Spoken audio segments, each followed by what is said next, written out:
Dans cette courte vidéo, nous allons voir comment créer une boucle d'animation. On a ici notre composition qui fait 2 secondes et on aimerait qu'elle soit en boucle pendant 6 secondes. Donc j'ai cette composition qui fait 6 secondes. Pour faire du départ, ce qu'on va faire, c'est qu'on va importer notre composition et on va... il y a plusieurs manières de faire en fait une boucle. Soit on duplique nos compositions et on les met les unes à la suite des autres.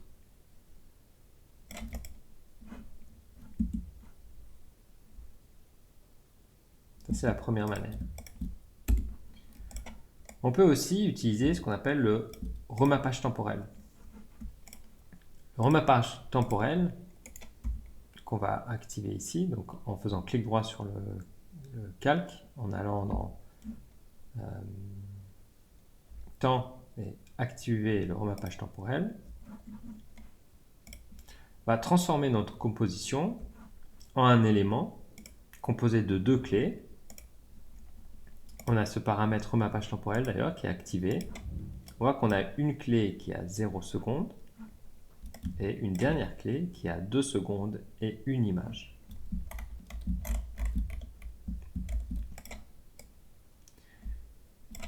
La première chose qu'on va faire, c'est cette image clé, en fait, elle fait référence à l'image qui est à l'extérieur de notre composition.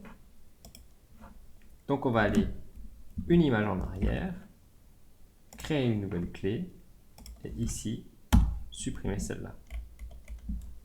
Maintenant, on va étendre notre composition jusqu'à la fin. Et ces clés, en fait, on va pouvoir jouer avec. C'est-à-dire que, par exemple, là, si je rapproche la clé à 1 seconde, j'appuie sur lecture, je vais accélérer mon animation.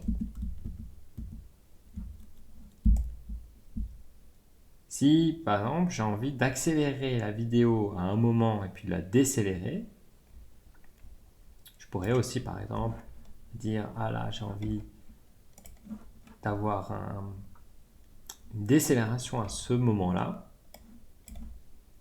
On va prendre ces 3 clés, on va resserrer un petit peu le temps, les sélectionner. Là, on va passer dans un autre mode de graphique, qui est un graphique de valeur. On va appliquer le lissage de vitesse. Et là, je vais appliquer comme lissage un Bézier auto.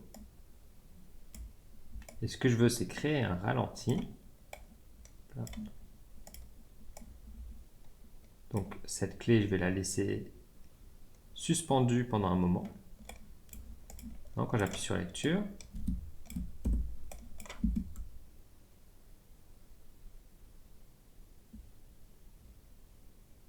on a un ralenti qui se passe. On ne ressent pas vraiment parce qu'il y a un effet ici de postérisation temporelle qu'on va supprimer et on va revenir dans loop.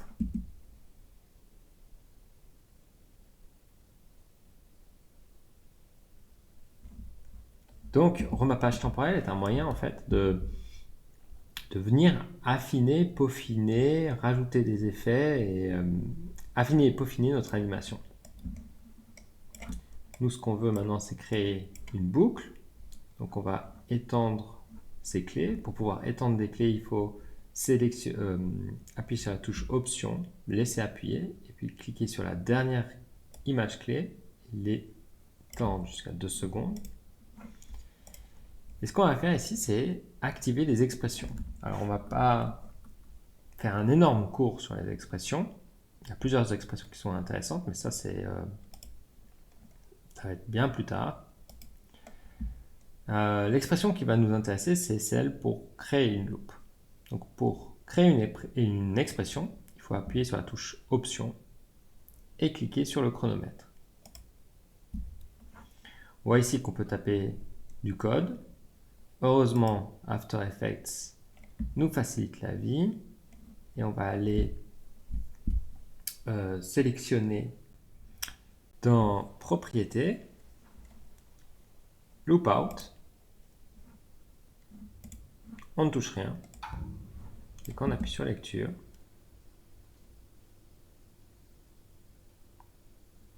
on voit que l'animation est en boucle.